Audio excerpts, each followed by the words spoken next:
Ya Ibu, bagaimana bisa saya bantu? Jadi gini, Bu, saya mau nanya terkait CPLN. Ini Bu bisa jelasin gitu ke saya.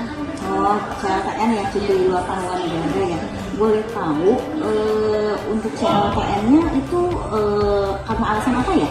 Oh, jadi saya mau ikut suami kebetulan yang mau terima beasiswa di luar negeri. Jadi saya rencana dan keluarga mau ikut ke suami. Cuma saya kan belum tahu prosedurnya bagaimana, Bu. Mungkin bisa dijelaskan.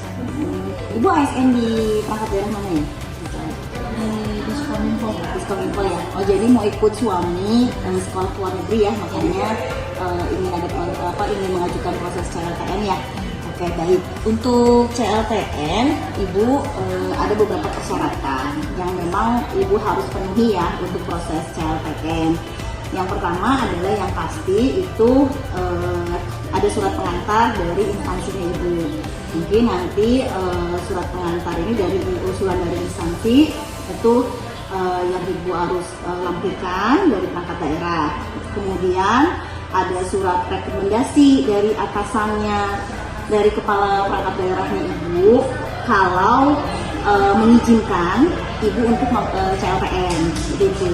Kemudian juga di sini ada formulir persetujuan teknis terkait CLTN. Nanti ini ada lembarannya yang disiapkan oleh kami dari BKD ya. Kemudian ada fotokopi SK CPNS sama PNS-nya juga ya. Itu Ibu harus melampirkan dan itu harus dilegalisir ya, biar sah oleh perangkat daerah Ibu di Diskominfo. Kemudian SK pangkat terakhirnya Ibu juga sama, itu harus fotokopi, legalisir juga nanti. Kemudian ada fotokopi SK konversi NIP, tapi kayaknya kalau Ibu mah kan NIP-nya yang baru ya, kayaknya dia tidak ada konversi NIP ya. Ini kalau untuk bagi yang pegawai yang lama ya, yang dulu NIP-nya masih belum seperti sekarang. Kemudian ada fotokopi karpetnya juga, itu harus dilampirkan gitu ya, karena ini untuk melihat tadi status kepegawaian Ibu gitu ya. Ini juga dilegalisir. Kemudian SKP 1 tahun terakhir, nah itu harus dilampirkan juga. Kemudian surat-surat lainnya yang berhubungan dengan CLTN nantinya, seperti ada keabsahan surat nanti akan diverifikasi oleh tim dari kami dari BKD, tim pengelola cuti.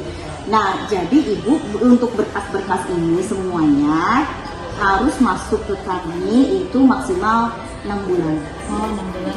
Ya, jadi jangan ngedadak semenjak TMT CLTN itu sebelum TMT CLTN. Kenapa harus 6 bulan? Karena takutnya ada berkas-berkas yang belum lengkap, Ibu harus bolak-balik. Nah, kenapa juga harus 6 bulan? Nanti takutnya ada keterlambatan penerbitan SK CLTN. Nah, ini akan berdampak nanti kepada Ibu sendiri. Contohnya pada saat ada gaji atau tunjangan gitu ya, dan Ibu masih kebayarin, tapi Ibu udah pergi gitu. Nah, itu kan berarti kan Ibu harus ada pengembalian ya, seperti itu. Dan kenapa itu harus 6 bulan? Nah, ini juga kalau 6 bulan takutnya ada pembatalan dari BKN. Karena BKN akan melihat alasan kenapa Ibu mengajukan CLTN. Karena memang prosesnya agak panjang gitu ya, jadi maksimal memang 6 bulan untuk proses pengajuan CLTN ini. Jadi itu ya Bu ya, untuk beberapa proses pengajuan CLTN. Ada lagi yang perlu ditanyakan Ibu? Udah cukup Bu, udah sangat jelas. Kan nanti saya minta persyaratannya. Boleh. Ini buat Ibu untuk persyaratannya. Oh ya, satu lagi saya sampaikan, pada Ibu kan CLTN itu kan maksimal memang 3 tahun pegawai bisa mengajukan CLTN. Nah, tapi kalau misalnya boleh tahu sekolahnya apa, S2, S3 atau gimana? S3 ya? Berarti kalau S3 itu berarti kan 4 tahun ya, kalau di luar negeri ya misalkan. Jadi Ibu bisa menggunakan hak CLTN itu selama 3 tahun. Nah, tapi Ibu boleh perpanjang maksimal 1 tahun. Nah, cukup berarti kan sama 4 tahun ya. Tetapi pada saat Ibu ingin perpanjangan, Ibu harus 6 bulan dulu. 6 bulan sebelum SK habis, Ibu melakukan perpanjangan ke kami, mengajukan. Nah, begitupun pada saat Ibu ingin mengaktifkan kembali status ASN-nya Ibu ya, Ibu juga sama, harus 6 bulan sebelum SK habis. Ya, jangan sampai terlewat, karena itu nanti akan berdampak terhadap Ibu, akhirnya akan gugur dari ASN-nya seperti itu ya. Itu aja mungkin yang bisa saya sampaikan. Ada lagi yang perlu ditanyakan? Jadi sangat-sangat luas gitu ya. Bu, saya tuh mau tanya kalau untuk proses promosi buat jabatan fungsional di Jabar itu gimana sih? Oh, jadi Ibu saat ini jabatannya sebagai apa, Bu Rere? Javung SMA. Oh, sebagai Javung analis SMA pertama. Iya. Berarti maksudnya Bu Rere ingin promosi ke muda ya? Iya. Seperti itu ya? Nah, bagaimana prosesnya, persyaratannya seperti apa ya? Gitu. Ya, baik. Kalau untuk ketentuan dan persyaratannya untuk promosi dalam jabatan fungsional sebetulnya sudah tercantum semua di Permen 41 tahun 2023. Nah, di Permen 41 itu jadi Bu Rere itu ada yang pasti ketersediaan formasi dulu nih posisinya, kemudian ada kualifikasi dan kompetensinya Bu Rere sebagai Javung mudanya nanti seperti itu, dan kemudian memang karena ini kenaikan jenjang berarti kan tidak bukan pertama kali atau perpindahan ya, jadi berada batas usia seperti itu Bu Rere. Nah, jadi ada beberapa persyaratan yang memang Ibu Rere harus penuhi. Nah, tetapi kalau di Jawa Barat kita untuk seperti promosi kenaikan jenjang itu kita akan melakukan namanya double assessment. Jadi double assessment itu adalah melihat bagaimana nanti Bu Rere itu udah sesuai levelnya atau tidak di muda. Karena ada regulasi sesuai berlantan. Satu ya, bahwa di muda itu standar kompetensinya itu harus terpenuhi misalkan 3 seperti itu. Nah, Bu Rere harus di level itu gitu untuk naik ke jenjang selanjutnya. Kemudian Bu Rere juga harus di box talentnya dilihat. Nah, kalau box talent itu Bu Rere harus memenuhi di boxnya 5, box 7, box 8 dan 9. Nah, itu yang utama ya, yang memang Ibu Rere harus penuhi. Karena memang di Jawa Barat ini kita tadi ada namanya double assessment dan kita di box 9. Nah, untuk beberapa persyaratannya ini kebetulan ada beberapa persyaratan terkait bagaimana Ibu Rere menjadi jabatan fungsional ya, seperti itu. Nah, ini ada beberapa persyaratan yang memang sebenarnya Bu Rere harus penuhi. Tetapi sebenarnya ini sudah ada di aplikasi Siap Jabar ya Bu Rere ya. Jadi kan mudah-mudahan datanya sudah lengkap ya Bu Rere ya, data di aplikasi Siap Jabarnya. Nah, tetapi yang memang Bu Rere harus buat nanti yang ini Bu Rere. Jadi yang nomor nomor 10 ini harus ada surat persetujuan dari kepala perangkat daerahnya. Dan ini persetujuan ini apabila jika lowongan yang diisi sama Bu Rere itu bukan di perangkat daerah Bu Rere sekarang setda. Misalkan karena di setda formasinya sudah habis, Bu Rere ditempatin di dinas kesehatan, misalnya yang ada gitu yang mudanya, jadi Bu Rere harus ada persetujuan dari kepala perangkat daerahnya Bu Rere, kepala bironya misalkan gitu ya, kalau bersedia untuk Bu Rere nanti bisa pindah perangkat daerah gitu nantinya. Kemudian ini ada surat pernyataan juga ya terkait kebenaran dokumen. Jadi nanti Bu Rere mengisi semacam portofolio apa saja yang Bu Rere sudah kerjakan gitu ya selama 2 tahun misalkan, karena ada bukti-bukti evidennya. Kalau itu dengan ada nanti surat pernyataan kebenaran dokumennya dari kepala perangkat daerah dan Bu Rere yang menandatanganinya seperti itu. Ini tidak ada di Siap Jabar ya, ya. Ini memang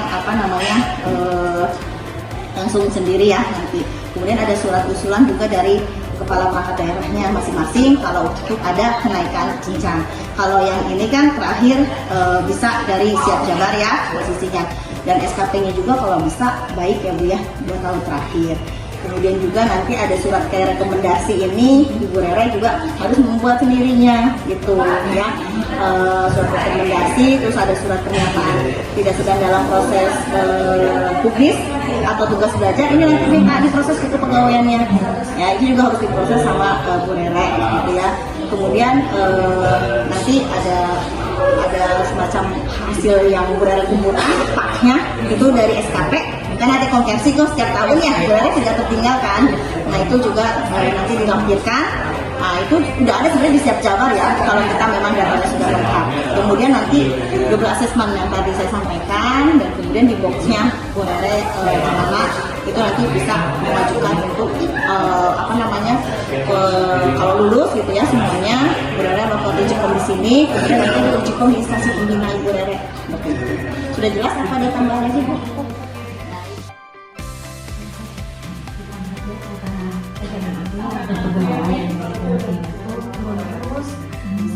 pengecekan dalam sistem itu nilai perilakunya yang terus turun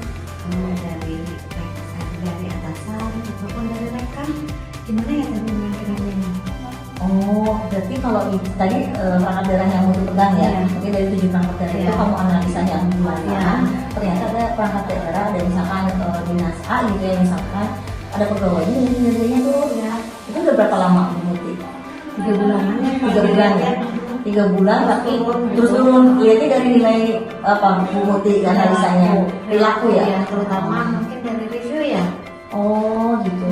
Ya baik. Kalau misalkan kita ya Bu Mut ya, kalau di pengelolaan kinerja kan ada pembinaan kinerja tuh sebenarnya. Berarti memang perlu kita analisa ya kalau yang terkait hal itu. Karena kan 3 bulan dia reviewnya tuh jelek terus ya, mungkin dari atasan atau dari rekannya ya.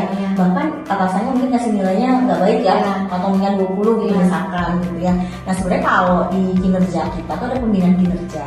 Pembinaan kinerja tuh ada 2. Yaitu ada bimbingan kinerja sama konseling kinerja. Nah bedanya apa sih bimbingan kinerja sama konseling kinerja? Nah kalau bimbingan kinerja itu dilakukan oleh atasannya dia langsung atau orang lain yang ditugaskan oleh atasannya lah, misalkan seperti itu. Nah kemudian kalau bimbingan kinerja itu dilakukan untuk mencegah agar tidak tercapai target kerjanya.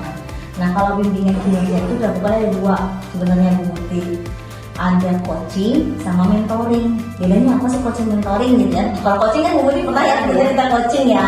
Kalau coaching itu sebenarnya pejabat penilai kinerjanya atau atasan langsung itu bertanya langsung permasalahan yang ada ya terkait si pegawai tersebut atau bawahannya lah gitu. Takutnya ada kendala-kendala permasalahan apa yang dihadapi oleh pegawainya sampai capaian kinerjanya nih tidak tercapai, targetnya yang tidak tercapai. Nah itu coaching. Nah kalau mentoring biasanya adalah misalkan si atasan kan punya pengalaman nih. Nah dia mengajarkan melakukan mentor kepada si pegawainya. Dan pegawainya ingin hal-hal yang dari pengalaman atasannya dia ingin pelajari gitu misalkan. Nah itu mentoring. Nah itu dilakukannya sama atasan juga atau pihak yang ditugaskan. Tapi semuanya berkaitan dengan capaian kinerja. Nah kalau konseling kinerja itu terkait permasalahan yang berkaitan dengan perilaku kinerja. Nah kalau konseling ini sebenarnya bisa dilakukan oleh atasannya atau dengan pihak lain yang lebih berpengalaman. Takutnya kan gini ya, kalau konseling dilakukan oleh atasannya kan rasa nggak enak ya atasannya ya. Nah biasanya itu bisa meminta misalkan ke unsur gitu ya, bersurat ke kita unsur kepegawaian yang memang bisa menjadi konselor kinerja.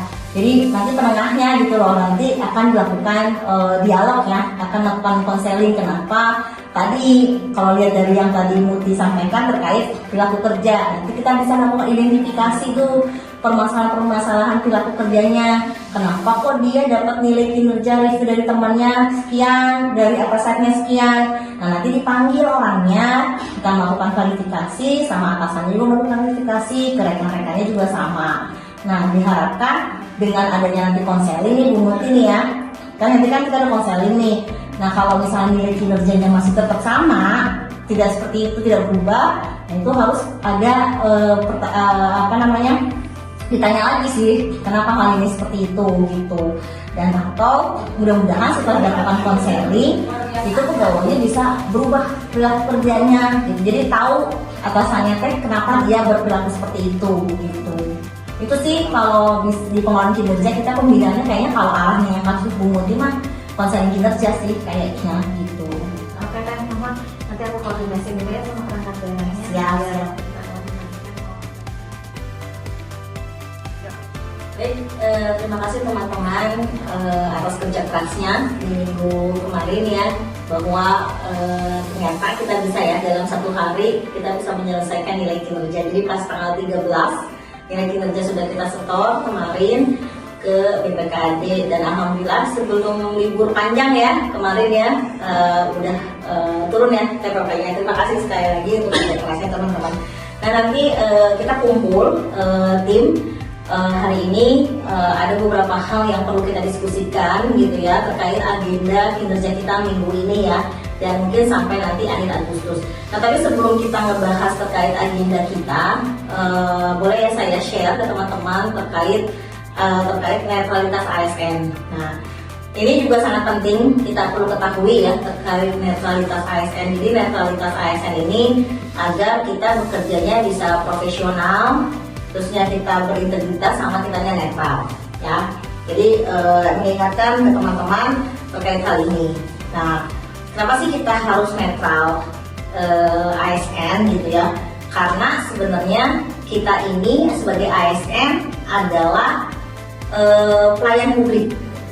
Pelayan publik, terus kita ini adalah yang melaksanakan kebijakan publik juga gitu. Jadi kita memang benar-benar harus netral ya, tidak berpihak kemanapun. Kemudian dengan adanya netralitas ASN ini, kita dalam bekerja bisa berintegritas dan profesional dalam menjalankan tugas kita sehari-hari seperti itu.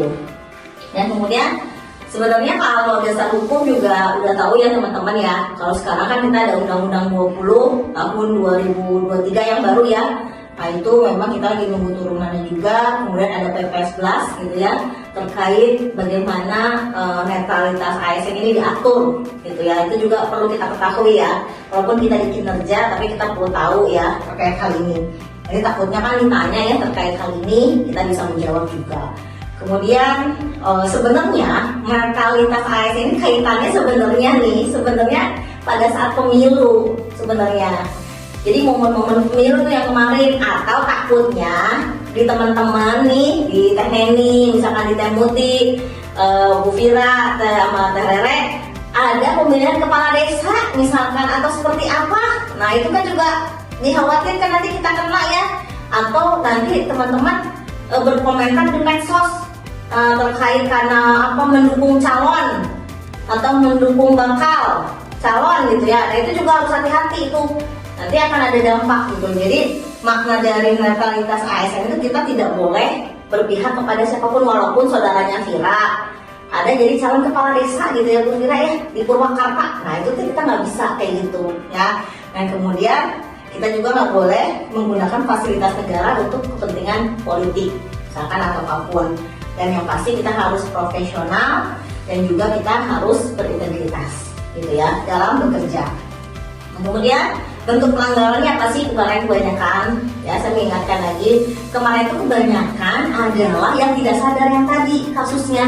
Misalkan Vira saudaranya mencalonkan sebagai calon kepala desa gitu misalkan seperti itu. Nah Vira tuh secara tidak sadar join di grup gitu ya, terus berkomentar gitu ya, itu bisa jadi mendukung, jadi tidak netral seperti itu. Nah itu nggak bisa, nggak boleh itu kayak gitu kita berbuat seperti itu. Atau kakaknya Rere jadi kepala desa di Antapani gitu ya, nah itu nggak bisa seperti itu. Nah itu kita jadi harus netral, dan ini bentuk pelanggaran yang banyak kemarin gitu ya. Jadi karena secara tidak sadar misalkan besti kita jadi anggota dewan atau apa, nah kita berbuat yang tadi mendukung di via WA, medsos, Instagram atau apa, itu ya harus hati-hati ya terkait hal ini gitu. Dan kemudian dampaknya kalau kalian nanti misalkan secara tidak sadar mengunggah di medsos, nah ada yang screenshot tuh dilaporin ke teman-teman disiplin.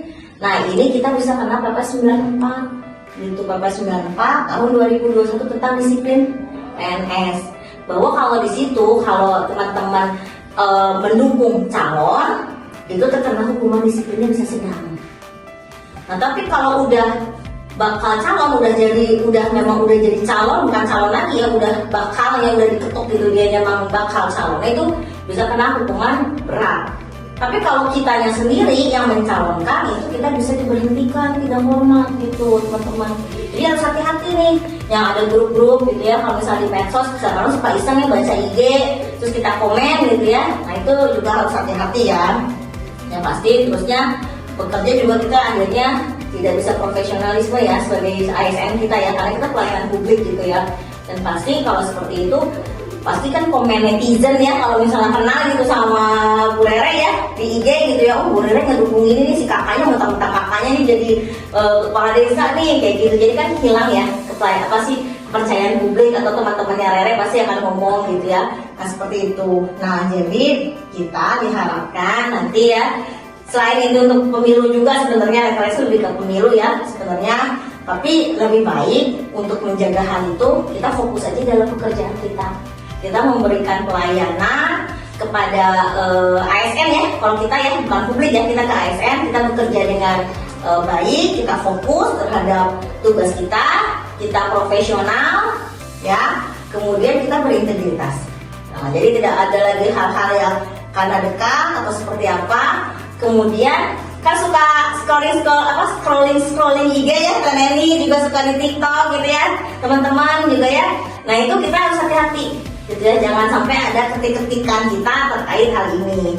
Kemudian yang pasti kita menjaga kepercayaan ASN ya, karena kita kan memang ASN sebagai pelayan publik gitu ya. Nah itu aja teman-teman.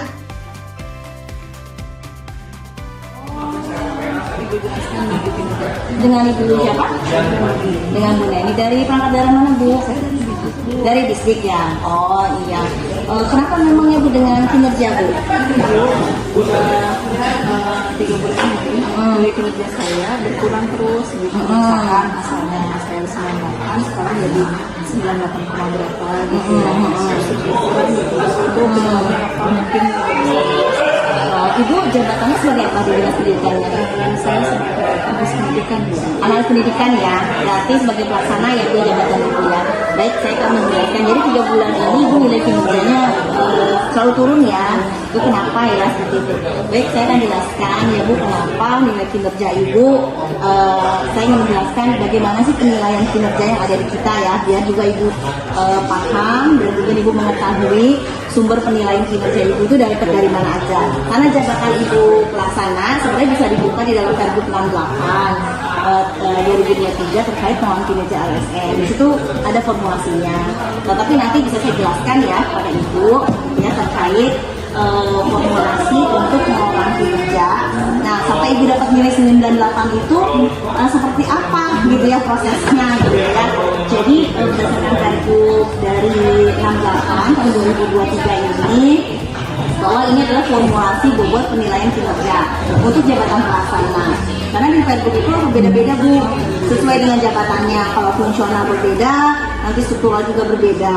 Itu untuk JPT atau staf ahli, sekretaris daerah juga beda-beda gitu ya Bu ya, seperti itu. Nah, karena jabatan Ibu sebagai analis pendidikan, berarti di dinasnya ya langsung ya Bu ya. Nah, jadi ini adalah formulasi penilaian kinerja sampai Ibu dapat nilai misalkan 98 di bulan ini misalkan. Nah, kalau kita di Jabar ini sesuai dengan regulasinya yang berlaku, kita ada kinerja itu ada SKD 60%, perilaku 40%. Nah, kenapa kita 60-40? Sebenarnya sesuai dengan PP 30 Bu, karena kita menggunakan di ketiga 60. Nah, untuk 60% dari SKP itu dapatnya dari mana aja? Ibu ada kinerja output, itu IKI yang Ibu lakukan, yang Ibu laporkan setiap bulan. Nah, kemudian ada kinerja proses, aktivitas yang Ibu lakukan, yang setiap hari diisi itu. Nah, kita kan minimal 360 menit ya dalam satu hari. Itu faktor dari kinerja SKP yang 60%. Nah, kalau misalkan poinnya adalah kalau kinerja output formulasinya ada 70%. Nah, kalau Ibu ya lebih besar, kalau Ibu tidak mengerjakan IKI akan berdampaknya pasti ke nilai kinerja Ibu. Masih akan hilang hampir 45% lah ya, karena kan 70% dari 60% ya, biar dapat Ibu sempurna 60%. Kalau aktivitas ini 30% itu kinerja proses sebenarnya. Nah, setiap hari Ibu lakukan. Kemudian kita ada perilaku kerja 40%. Nah, 40% ini dibagi menjadi 7 Bu, sesuai dengan core value berakhlak Bu Neni ya. Nah, nanti dari core value berakhlak ini nanti kita akan bagi lagi, ada yang berdasarkan eviden, ada berdasarkan kehadiran mobile. IMOB yang eviden itu yang Ibu laporkan di dalam aktivitas. Nah, yang mana aja, dan penilaian itu 360. Nah, kalau itu 360 yang tiap tanggal 1 tanggal 8 yang tahu soalnya yang seperti selalu, nah itu adalah itu 360. Nah, itu Ibu menilai atasan, rekan, dan Ibu sendiri, karena Ibu adalah jabatan pelaksana ya. Nah, jadi ada formulasinya Bu. Nah, kalau ini kan ada dari 40% dibagi 25% berorientasi pelayanan, 12,5 persen akuntabel, 12,5% kompeten, kemudian 12,5% harmonis, 12,5% loyal, 12,5% adaptif, dan 12,5% adalah kolaboratif. Nah, untuk review 360 atau penilaian perilaku ini itu kan yang tadi dari review 360. Nah, kalau review 360 Bu, kocokannya dari atasan, ibu sendiri, dan rekan. Nah, ini kita yang memang setiap tanggal 26 kita melakukan generate Bu. Nah, nilainya harus sempurna tuh ya Bu ya. Nah, saya juga tapi tidak tahu kalau kami ibu yang ya, kalau ibu tahu siapa aja yang ibu review, tapi ibu tidak tahu siapa aja yang mereview ibu. Mungkin nilai kinerja bisa berdampak dari situ, seperti itu ya. Kemudian ada berdasarkan eviden. Nah, ibu yaitu menit minimal hadir di kantor. Jadi kalau misal 20 hari kerja berarti 7.200 menit harus ibu penuhi. Jadi ibu tidak boleh terlambat. Kalau terlambat akan berdampak terhadap nilai orientasi pelayanan. Dan minimal hadir di kantor minimal dalam sebulan adalah 4. Jadi kalau ibu dinas luar full, ya misalkan selama sebulan itu harus ada evidennya. Ya, harus ada eviden ketika kalau ibu memang melakukan dinas luar secara full di dalam 1 bulan. Ya, jadi tapi minimal 4 harus di kantor. Gitu ya, Bu ya. Dan kemudian ada akuntabel, ini pure di 360. Kemudian ada kompeten, itu juga itu 360, dan harmonis juga 360. Nah, kalau loyal ibu berdasarkan eviden dan absen kehadiran gitu. Nah, kalau loyal itu dari review 360 kehadir eviden, ibu melaporkan aktivitas yang hari Senin di dalam aplikasi kinerja jabat. Yang setiap Senin ibu kan apel, bukan setiap Senin dilaporkan tuh di dalam aplikasi. Kemudian hari Senin ibu tidak boleh terlambat. Nah, kalau ibu terlambat dampaknya kena juga nanti, yang loyal dan orientasi pelayanan ke menit. Nah, gitu. Dari kimopnya, ya walaupun ibu dinas luar, ibu tidak boleh terlambat di loyal. Walaupun sama, ibu juga nanti akan dampaknya ke orientasi pelayanan, karena terlambat ya hadir di kantor. Nah, kemudian ada adaptif juga dari review 360 dan kolaboratif. Nah, kolaboratif mah berdasarkan review 360 dan berdasarkan dari eviden. Nah, evidennya apa? Kan kalau di aplikasi kinerja Jabar ada yang trading kolaboratif, yang kayak koordinasi rapat, aktivitasnya itu jangan lupa laporin. Itu minimal 4. Minimal dalam sebulan. Dalam sebulan 4 ya, itu ibu harus melaporkan itu. Nah, faktor-faktor ini yang akhirnya akan menjadi nilai kinerja ibu. Itu. Jadi makanya kenapa nilai kinerja saya turun menurun. Misalnya kalau kita analisa lagi, kita lihat gitu ya tadi, misalkan ibu bisa aja dari perilaku kerja. Nah, kalau perilaku kerja ibu udah tahu dapatnya dari mana aja. Nah, tadi kalau misalnya dari review 360, ya ibu bisa tahu kalau ibu tahu kocokannya, tapi ibu tidak tahu siapa aja yang menilai ibu. Seperti itu. Itu lebih bagaimana kita untuk menyikapi yang perilaku lah nanti seperti itu. Ya, lebih introspeksi atau ibu melakukan dialog dengan atasan misalkan seperti itu misalkan. Ibu bisa jadi juga dari saya misalkan terlambat juga. Bisa, ya ibu sering terlambat misalkan itu kan berdampak terhadap nilai perilaku, atau ibu lupa nih aku tidak tercapai aktivitasnya juga dari SKP seperti itu. Jadi ya, tapi kalau lihat nilai ibu misalkan 98 tadi disampaikan ibu, mungkin bisa dari perilaku kerja, bukan dari capaian hasil kerja seperti itu. Mungkin itu ya Bu penjelasannya. Ada lagi ditanyain Bu atau apa lagi? Terima kasih. Ya. Ini saya bisa lihat di Pergub berapa Bu? Pergub 68 tahun 2023 Bu. Di situ formulasinya lengkap. Bisa ada. buka ya? Bisa. Langsung dijadiin lihat, kita ada kok dari Bu. Sehat gimana kabarnya hari ini? Sehat, alhamdulillah. Sehat ya, alhamdulillah. Udah tambah semangat lagi kerjanya ya. Nah, kira-kira kita mau apa nih dari sisi mentoring ini? Ingin ada yang perlu kita bahas? Apa mungkin ada ada kendala atau seperti apa di sesi mentoring ini kita?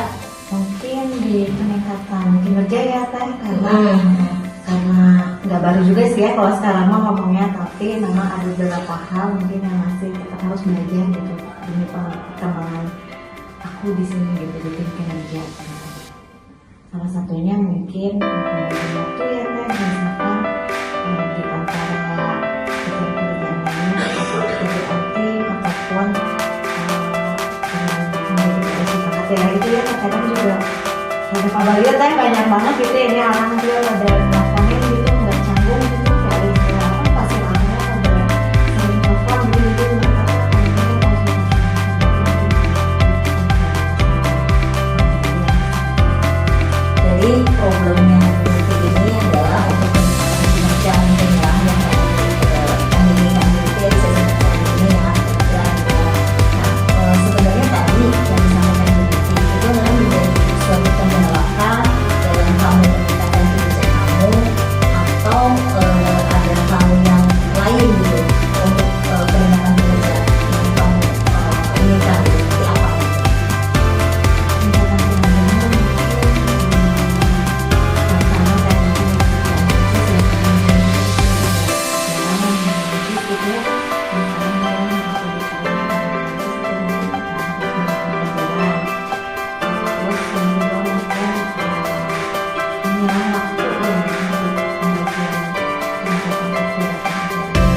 biar tidak repot ya nantinya nanti ke depan kan.